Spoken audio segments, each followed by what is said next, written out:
Hey, this is Sebastian from the Metal Gods Meltdown, and today I am joined by... Hi, I'm Jahan from Tiberius. I play guitar, and I'm a born-again water park enthusiast. I'm Chris from Tiberius. I also play guitar and direct all of our weird music videos. I'm Nick. I'm the drummer in Tiberius, and I hide in the background eternally, really. So.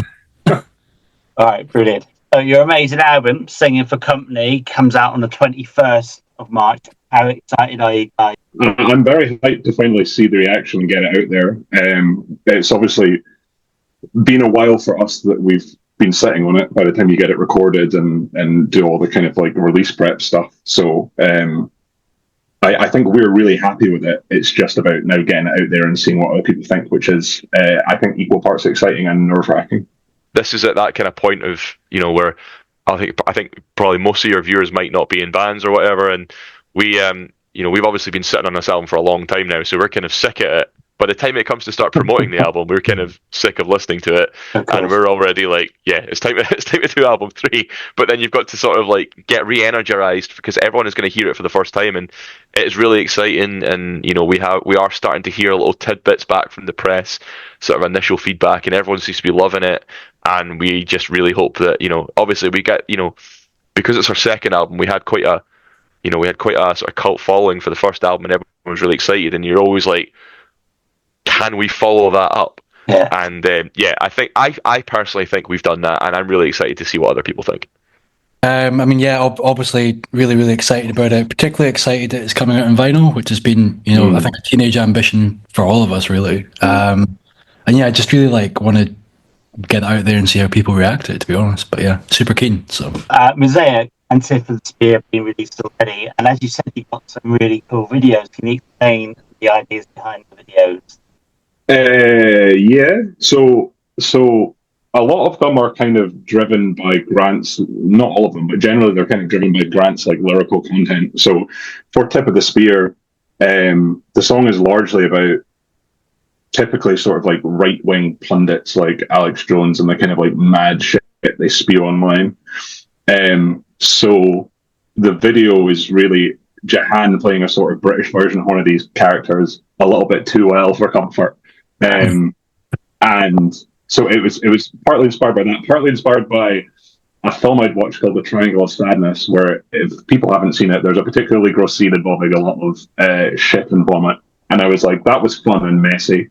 So it's kind of those two things together and sort of making the horrible stuff that comes out of their mouth sort of visible and physical is what happens in that video. The Mosaic one, the track there is more about connecting with people and like the different personas that people put on in their private life compared to like what they publicly look like and whether you ever really know someone. So the video there is a bit of a riff on that concept and the kind of personas that people project on things like social media, where they've got one version of their life that's very different from the version that happens at home, which was great fun to shoot. I worry that we found a new look for ourselves that we can't get away from. Yeah, that kind of became that kind of how the whole thing sort of stemmed from, me sitting on Instagram one day scrolling and being served like sponsored ads from like a menswear company. I'm not going to name them because they don't deserve any more free promo from us. But basically, I got served one of the shirts as an ad, and I went, "That looks absolutely hideous. What sort of arsehole's going to wear that?" And then I thought, I've got a great idea. and then we decided to just all buy outfits to be the most insufferable versions of ourselves. And the problem is, Chris is right. People now expect us to wear those on stage, but I can't do it. It's boiling hot. It's hot. It's too warm in those. They're very fleecy. We were sweaty in the video shoot. I can't imagine doing it live. If we ever get, if we get like an outdoor festival in like Norway in November, maybe. Yeah. I would like that. That might be worth looking into, mightn't it? Yeah. Yeah. Definitely. Right. Oh yeah, let's see the cat. Oh yeah. This is Tabatha. Yeah. That's a baby. What's her name? Sorry. Tabatha. Excellent. My girlfriend's Ukrainian. She calls her Tabushka. Tabushka, Nice. also a great name. Yeah, my cat's currently sitting on my staircase, sort of just sleeping. So I'm sure he'll want to chime in at some point. Before release date, would he be releasing any more songs? Yes. Who's it? Chris, go for it.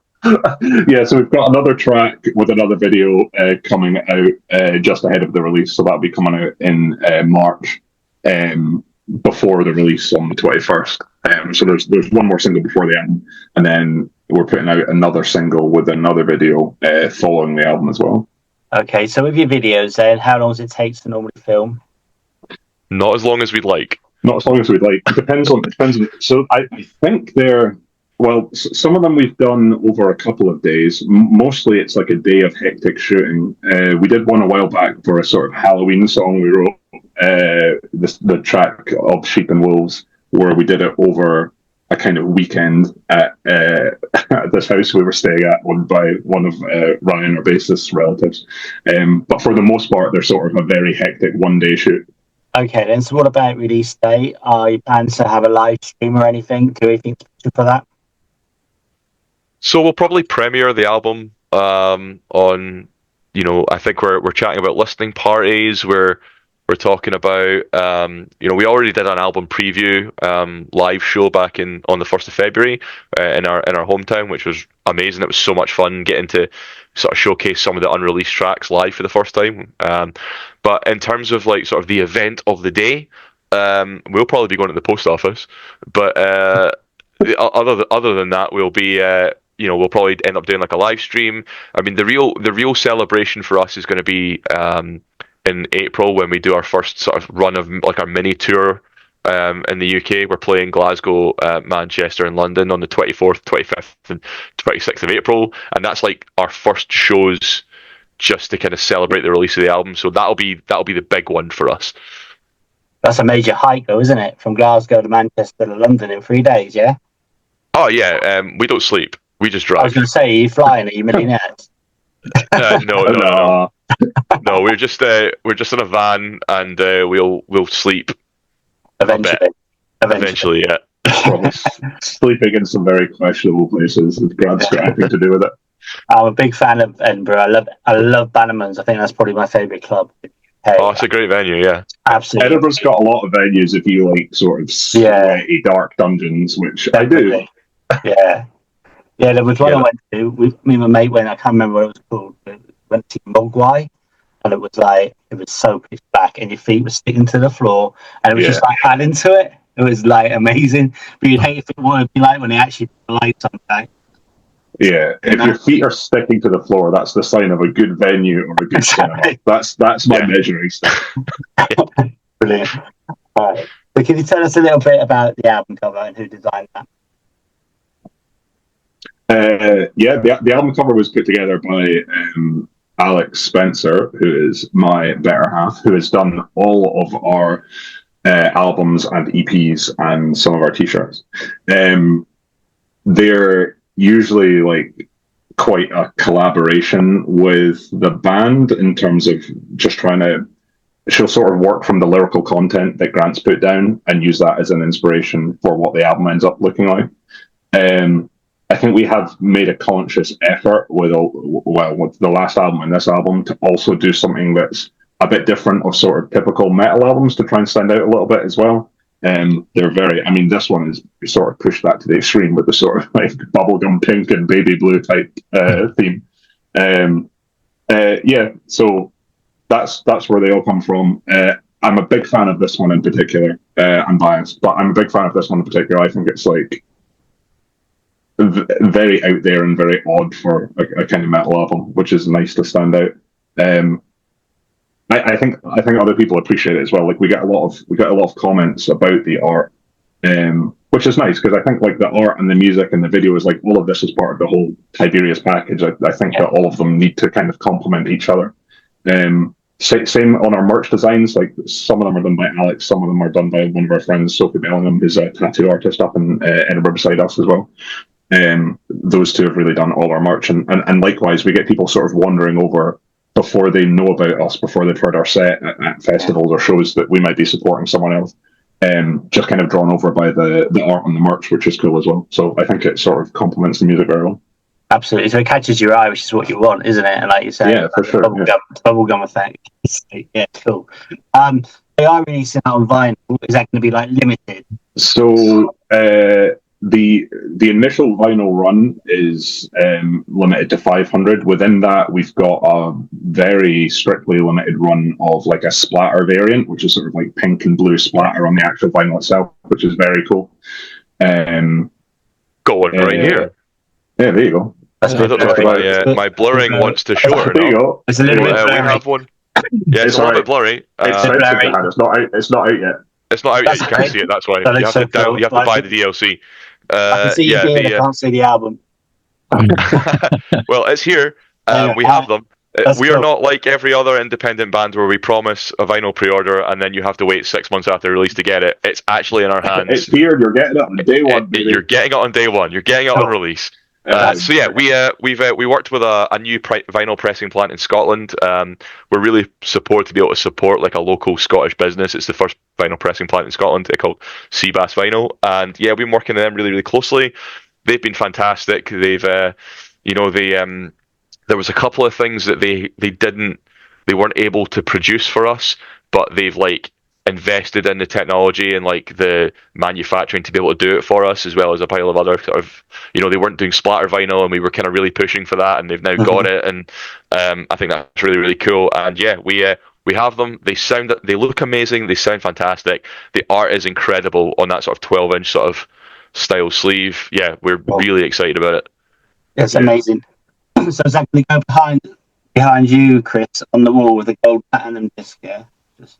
Yeah, so I've got all the other albums. This is like my little office room that I hide away in, but all the other albums are sort of framed and downstairs so that anyone who comes into my house has to look at them. They're all CD format, obviously, because we haven't done vinyls before. So this one's going front and centre and taking up a lot more room for sure. Brilliant. But now you're going to Manchester, Glasgow, and London. Are there plans to go anywhere else during the year? I mean, obviously, we all have to work, don't we? So it's getting the time off, isn't it, I guess? Oh, no, this is our full-time gig, man. Yeah. Is it? Yeah, we just do this full time. Yeah. The first band in ages that said that. No, we're just kidding. No, yeah, we have got plans. Obviously, we've got a couple of festivals lined up that you might have seen. So we're playing Radar Festival in Manchester on the first weekend of July. We've been announced for Prog Power Festival in the Netherlands. That's in October. Amazing. Yeah, that's very cool. There's been a lot of demand for us to go over and play that festival, and it sounds like it's finally been able to happen, and it's sort of tied in nicely with the album release. So we're really excited to finally play Prog Power. We have a pile of other dates that will. It's a long way. It's a long way from Scotland to drive to the Netherlands. Again, you driving. You're mad. Yeah. Well, look, while this might be our full-time job, we can't quite afford flights just yet, right? We refuse to fly unless it's first class. So exactly. It's first class or nothing. You can't see this because Chris and Johan are sitting down, but they are very tall boys, and while I can fit in economy, they can't do it. So we'd fit you in the overhead locker, mate, if we could. Yeah, Nick actually fits to part my baggage allowance. 5'5" on a good day. I just stick a wee handle off his bob and carry road. Me and my wife years ago, we were driving to Belgium, right? So we drove from Sunderland and we got to Dover, and the car fucking died going up the ramp. Oh god! Jeez! And they're like, well, you're gonna have to go to France now. And we kicked off, and so luckily we got a hire car in Dover. Otherwise, we'd have had to go to France to get to France in Belgium. It was a nightmare. So I think you're very brave. I think you're very. That sounds like one of those things you would hear, like, oh, that would never happen to me. Oh, it is. Like, it's like when like you hear stories of cars like on like train crossings breaking down on the train. You're like, that's one of those things. You're like, that'll never happen. That's a 1 in a million chance. That is a constant fear for me. That occupies the same part of my brain as quicksand in the Bermuda Triangle. Try not thinking. Yeah. Honest to God, that was a nightmare. That sounds horrific. But obviously, all I can really say at this point is that Scotland to the Netherlands is a long drive. Yeah. You can probably expect to see some shows on the way there. and back. That'd be cool. Yeah, So, that'd be cool. Yeah, so we're working on it just now, and we've got a couple of other things in the pipeline that we can't announce quite yet. But what I will say is it's a busy old year for Tiberius. Well, that's cool. That's amazing. And by the end of the year, it might be your full-time jobs. So, I mean, well, if we sell some more vinyl, maybe. You have to buy a lot of vinyl. Everyone would have to buy a lot of vinyl. Out of tour Dream Theater and everything, I could see it happening. Yeah, that would be all right. Yeah. Spotify ain't paying us enough to quit the day job. Oh, yeah, don't talk to that Spotify. But I'm going to go there. All right. So when you're on the road in the van, who has the most annoying habit? Ryan. Is that I'm gonna let Nick go for this one. So I'll preface this by saying that the guys will routinely and mercilessly rib me for being unable to do any impression whatsoever of anybody at any time. But he's about to be Ryan literally sounds like, who's that? What's that? Who lives there? Does the Queen live there? Where are we going? Are we there yet? Are we Jahan? Who's that? It's just relentless. Every hour, on the hour. Unforgivable, really. But like, yeah. What I was going to say, this is interesting because we both thought of Ryan for different reasons. My annoyance at Ryan was that last time we were on tour, there was a TV in the van with an N64 hooked up to it. And I was sitting in the front seat, so the TV is mounted behind my head here, and Ryan insisted on playing the OG Resident Evil with the speakers this far away from my ears. There's like 4 sound effects in the whole game, and because we were in a van, the cartridge kept dislodging and it kept restarting the game. So I had to listen to the first hour of Resident Evil on repeat for 2 weeks. I'm surprised you're saying. I was playing it at the same time. So that was unforgivable. Yeah. That's a red card offence. We've opted for a van for this next tour that doesn't have a television in it for this specific reason. In fact, at one point he started playing my Nintendo Switch, and I realised that after the tour that I hadn't actually played my Nintendo Switch at all through that whole week. So I'm glad that Ryan had a nice time. He's the type of shitebag to overrate your saves as well. Yeah, he is. That'd be cool. What's the most important thing musically for you guys right now? That's a good question. I think musically for us, just like constantly trying to find inspiration in like other records that are coming out. And like, I'm always thinking ahead to what's next, and I try and keep on top of like what's out there and what's been kind of getting what's popular, and seeing what's kind of cool. And like if we're talking about sort of records right now that I'm listening to a lot, for example, Vicovi, another Scottish band, current release, My God Has Got a Gun, is like on constant rotation for me at the moment. Absolutely love that album. It's fantastic. Fills me with a lot of Scottish pride, just the way that Janine likes vocal delivery sometimes is very like Scottish, and it's like almost antagonistic, and I just love it. That's what's important to me musically right now. Yeah, I mean, like, that's quite hard when you stop and think about it. I mean, the most important thing musically for me right now, I guess, would be actually just trying to play stuff live. Like, that's really what I'm enjoying about this whole thing. So like ignoring all the, what I like musically, what I want to listen to the rest of it. Like right now, what's important to me, getting out there and playing shows again. Like genuinely, that's awesome. Okay. Yeah, I think all of us sort of suffered from releasing the first album in lockdown and not immediately getting to go out there and play it. So I think for a lot of reasons, like the launch of this album and being able to support it immediately, while naturally, like the excitement for it is at its peak, right? When it's new for us, when it's new for everyone else to have heard it. And as Johan said, like there's some stuff announced and there's some like really big stuff for us to be announced soon. So I think getting out there for some of those things, particularly getting back into Europe and just getting to like share that live experience with people is the biggest thing I'm looking forward to right now.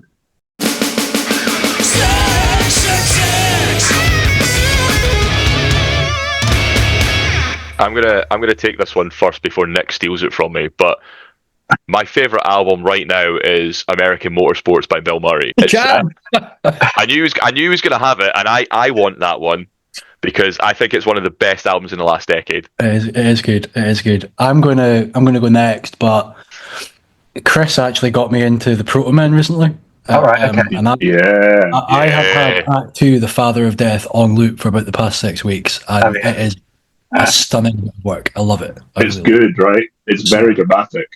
I'm glad we're doing like favorites right now, because if anyone asks me what my favorite album is, like I have no idea how you choose one thing. You just can't. I know my most on repeat right now is Toe Hider. What kind of creature am I? I've been playing a lot of his. I think it's mostly one guy albums recently. That's my most played at the moment. Yeah, I enjoy the theatrics of it. I think we have a bit of a motto in Tiberius when we're writing stuff, which is get real weird with it, and I think Toe Hider embodies that very well. I can pick one for this, and it's weird because it's not a guitarist. I'm going John Entwistle from The Who, bass player. I've found like quite inspirational for a long time. I used to play bass alongside guitar. I don't really play bass anymore. But at that time, he was a big inspiration. To be honest, I think everyone in the band is for different reasons. I think they're all like at the time were like at the absolute forefront of their instruments. But I think he really embodies the ability to be showy and like incredible when it's necessary, and also sit back and just fit the mood and the tone of the song when it's necessary. Like it's such like good use of his instrument at all times, and I think it's hard, especially the kind of stuff that we're writing. It's hard sometimes to show restraint when you need to, and know when to dial up when you need to. And I think he's absolutely, and as well as being a phenomenal player, I just think he toes that line absolutely perfectly. I'm gonna go with Danny Karanos, who is professionally known as Amigo the Devil. I just love him. He's incredible live. His performances are amazing. Like everything he does is like lyrically interesting, musically interesting. I think he's my favourite, hands down just now. Love him. I like that we're all choosing like not our own instruments. That's kind of cool. Totally. For me, like this is really hard because as a guitar player, like there are like 1,000,001 guitarists that I'm inspired by, but sound nothing like. You're not allowed to choose guitar players. So I'm not going to choose a guitar. So I'm actually not going to choose a guitar player. For me, I think one of the most inspiring musicians for me is Tristan Schoen of Author and Punisher. I just think that, I just love the fact that he has combined his like engineering background with making his own instruments. That like, obviously his music is so like heavy and like really like visceral. And I went to see him perform live, and like he's obviously like made instruments that sound like his music, and everything has this like every time he moves something or like makes a noise, it just the aesthetics of the thing match the music, and like I just love the fact that he's went, oh, nobody makes a thing that embodies what I'm doing, so I'm going to do it, and I'm going to pay a fortune in freight costs to tour it. So I respect that. I respect that man so much for being like, I'm going to do this for me. And if very you guys want to get as well. It's very inventive. I just think it's so cool. And I love his music. I love your really cool. So what 3 essentials to take on a tour with you then? I'm thinking headphones. I'm thinking noise cancelling headphones. If they had some of them have got a mode for like different stuff. Like you've got like a mode you turn to if you're on the plane, and it cancels that hum stuff out that like tailors it. I would like someone to come out with like the algorithm to cancel out Ryan, but until then, generic noise cancelling headphones. What else? Comfy pants. Yeah, because I get bunched up in the van. And what else do we take on tour? The silly sausage. Oh yeah, the silly sausage. We've got the silly sausage. It's like, bop it. Yeah. It's like bop it, but it's like a sausage, and you have to dip it and twist it. We had that. We found that. I think Jan found it in a shop last time we were on tour, but that came with us, and so every time we had a show, we were like challenging random people to beat us at silly sausage. It got very competitive, actually. We need to take that out next time. So that is now a tour essential. That is a tour essential. I would agree with the noise cancelling headphones. I'll tell you what is not an essential, and that is Jordan's Nature Valley bars, right? Because it's the dustiest thing known to man, and the second somebody opens one of them in the van, it's fucking everywhere. Yeah, they right? are horrible, aren't they? They're Honestly, horrible. Brad brought those last time. He was like, "I've got some snacks from the van. We'll keep this in the van. If you need a snack, it'll save us stopping." Absolutely not. No, it's not. It's not tasty. It's not nutritious. It's just a mess. So don't bring Jordan Nature Valley bars on any tour. There's the Jordan's endorsement gone. Exactly. Yeah, I mean, so yeah, for me, it's noise cancelling headphones. It's probably a laptop, and it's about as much water as we can fit in the van. Yeah. The A-Team, do you remember that? Yeah. Yeah. Because you hated flying, right? So just like injecting on, let's say, you need that before, you know what I mean? You just suggest that we sedate Ryan. Yeah, I'm on board. Ryan's catching a lot of strays through. I'm glad he's not here. He's on holiday at the moment. I hope he's having a nice time. I hope his ears are burning. Anyway, right. So, can you choose one country each that you'd love to go and tour? Just because I've been there a bunch, I have family over there, and it's like the world's prettiest drive. So regardless of what the shows are like, the drive would be incredible. Also, we played with Devilskin, who are from there a few times. I feel like they could take us out and we'd have a good time. That'd be great. I would love to tour. It's tough. It's either Japan or Brazil. Come to Brazil. Yeah, I want to fulfill the prophecy of coming to Brazil, but also like their metal fans are just like something else. Like ever since so I watched Iron Maiden's Rock in Rio when it came out, right? Yeah, and that has been like my bar for all live shows ever since I was a kid. I'm like, I want to do Rock in Rio. Yeah, because everyone's moving, aren't they? It's not like you're just not just like stood there all the way back. It's just one concert. Oh yeah, yeah, exactly. It's just enormous, and they're all absolutely mad for it. Amazing. Yeah. I don't know. I feel like a winter show in Norway could be quite cool. But just because you want to wear them fleecy things, That's exactly. Norway would have been like there if I didn't see New Zealand. I think that would be cool. Yeah, and they've got a great scene for it. It's expensive there, like though. So. It is. Yeah, more on Police Not from Norway. They are. Yeah, let's get some shows with them. Yeah, cool. Yeah, that would be good. All right, so next one, right? So it's final 6 now. So which musician would you have in your car or van for a 24-hour road trip? Any musician, random, dead or alive? Dead or alive? Elton John. Bring him. He'd be great. Yeah? Yeah. That'd be cool. I would go with Claudio Sanchez from Coheed and Cambria. Yeah, okay. Yeah, I think like he's a weird little guy. I'd get on well with him. We've got a lot of things in common. We could chat about prog classics. We could chat about weird synthesizer stuff that he's into, old Gibsons, just all sorts of like nerdy shit. I think he'd be a good time. Cool. I'd go Adam D from Killswitch because I think number one he'd match our energy. And also, I could ask him a lot of questions about their live sound, because when I've seen Killswitch live, their guitar sound is incredible. Killswitch and Sabadon are actually the 2 bands I've seen live where I thought, this guitar sound is ridiculous. I don't know how you're doing this. Right. So, a made-up song about your personality. What would it be called? I've had a lot of comments on our socials saying that Chris has chaotic energy, and they're worried that at some point I will kill Jahan. So I think my made-up song would just be called Chaotic Energy. That's a good one.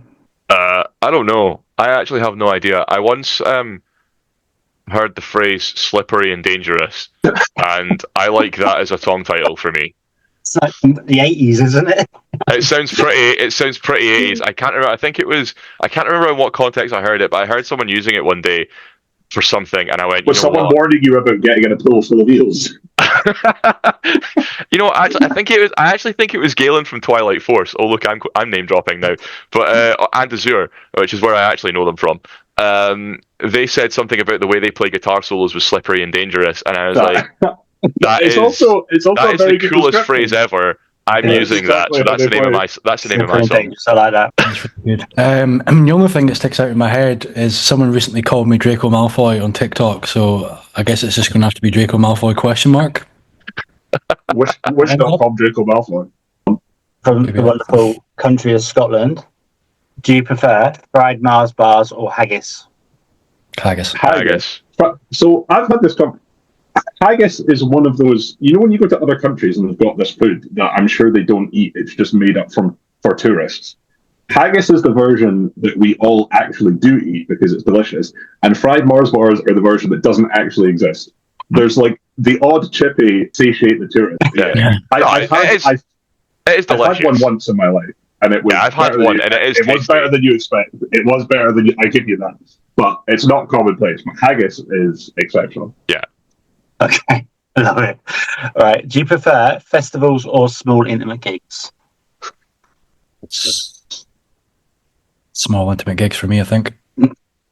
Yeah, the word intimate is throwing me off because it sounds like it's going to be like nice and peaceful and lovey-dovey, and what I actually want is like one of the sweaty basement venues that we have in Edinburgh. Yeah, so my worry is if you say small and intimate gig, that to me sounds like a nice, quiet, chill affair. And I agree with Nick on the small intimate gig is better, but I want like one of the sweaty underground, like cramped venues we have in Edinburgh with more people than the fire department would deem safe. Like just going nuts. I don't want small intimate. I want small and crowded and borderline dangerous. But that rather than a festival. Festival is especially a big festival. If there's people over there and I can't, especially if we're leaping the barrier, like it's too long a walk. I want you right there. Sorry. I'm going to be the outlier here and say I prefer festivals. But for yes, it's great to play to lots of people, and you're probably going to pick up a bunch of new fans because it's a festival and not everybody knows who you are, and that's really cool. But also like the kind of festivals that we play, like a lot of our friends go, and like a lot of like other bands we're friends with will be there either in the audience or like playing. And so for me, festivals are like a really good opportunity to catch up with people that I don't normally get to see. And for me, that's really, really nice. I might only just like DM these people memes on Instagram throughout the year, and then I get to see them like once or twice, and it's so nice. So for me, I like to see lots of friends. I like festivals. Yeah. I mean, I just jumped in with a kind of like small intimate thing, but like totally agree with Chris. Like, give me a dingy, sweaty place. People running around topless. You're getting the shit kicked out of you at points. Like that's the kind of vibe I want. That'd be great. I want people falling onto the stage. Yeah. Awesome. Yeah. I want my gear to be at risk. Well, I remember when I was a lot younger, headbanging at the front of the stage and headbanging off the bass player's bass. They thought it was fun. But everyone else thought it was fun. I didn't think it was fun. Anyway, I knocked myself out basically. So, right. Nice. I like vinyl.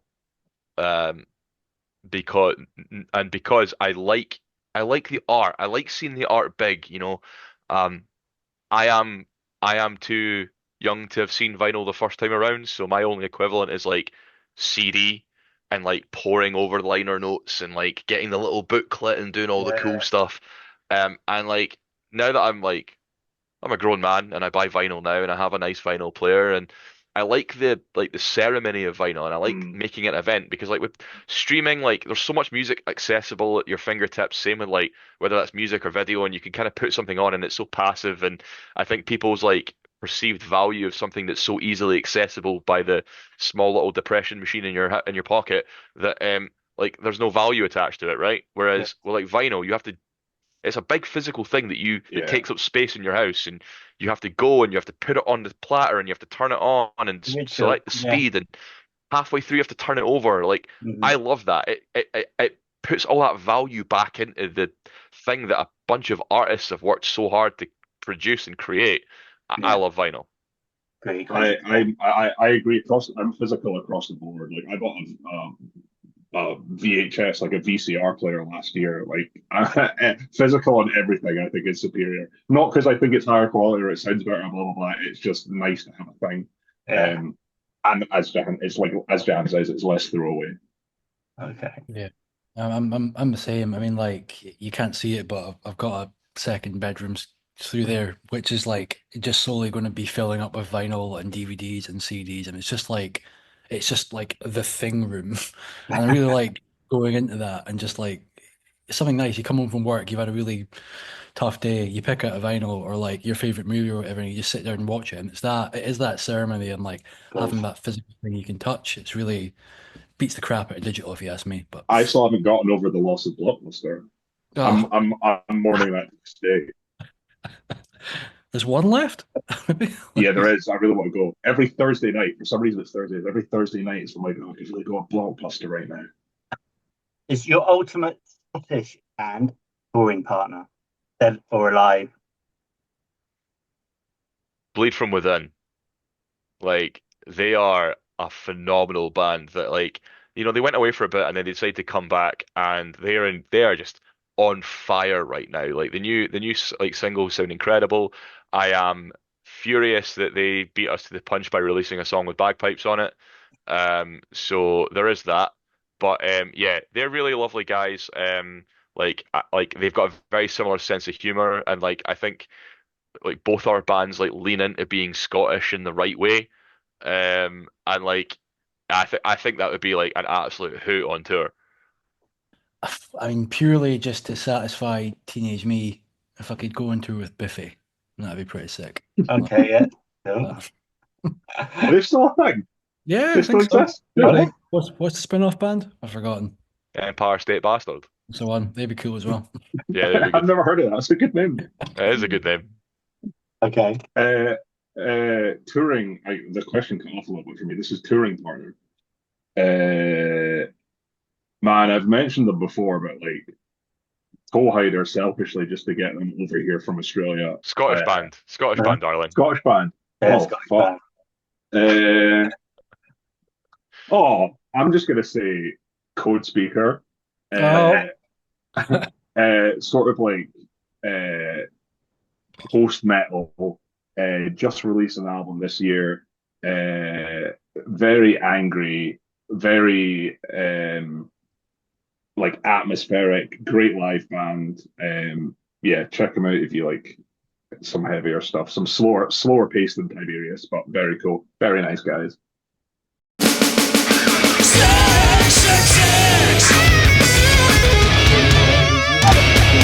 Your fans, our views, and this. As previously discussed, vinyl is cool. You should buy lots of vinyl. I'd buy 2 copies if I were you, in case one gets damaged. Come and see us on tour. Come and see us on tour. We miss Come see us playing. on tour. Yeah, come see us on tour. We've told you the dates. We hope to see you at a show. Thank you so much for supporting us this far. Thank you for checking out our music if you haven't already. Make sure you buy every physical medium that we have available. Yeah, that, and if someone wants to bring some Nature Valley bars to a gig, that'd be pretty cool as well.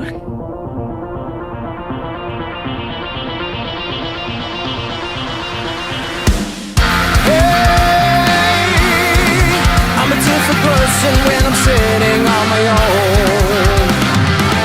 I'm sure that you I know is not the one that makes it home. That's not to say I shy away from the truth. Strangers, ships in the night, not recognized but understood.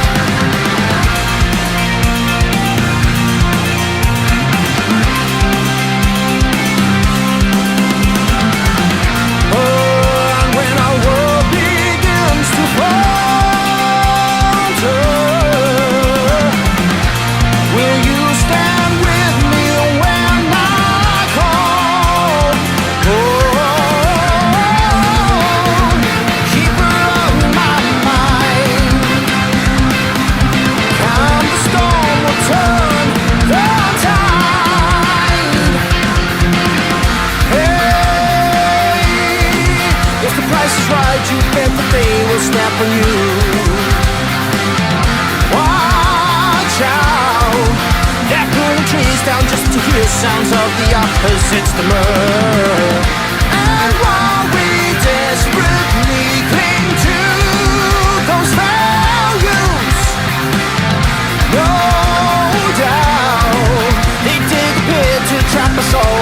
for justice when you stumble. When the world begins to falter, at least we'll know which way they'll fall. Fall into a noose, gasping for a chance to cut loose. When we find our light, we'll say, hey, you've got no mind. It's our world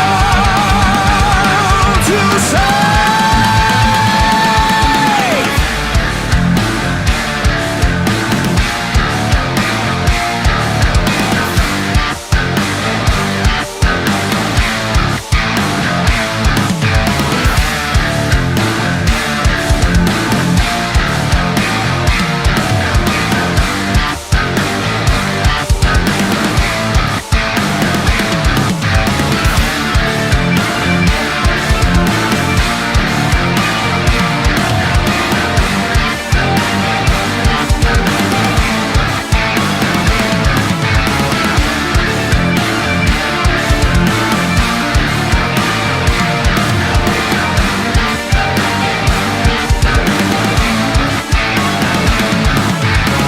Thought that I was still doing okay.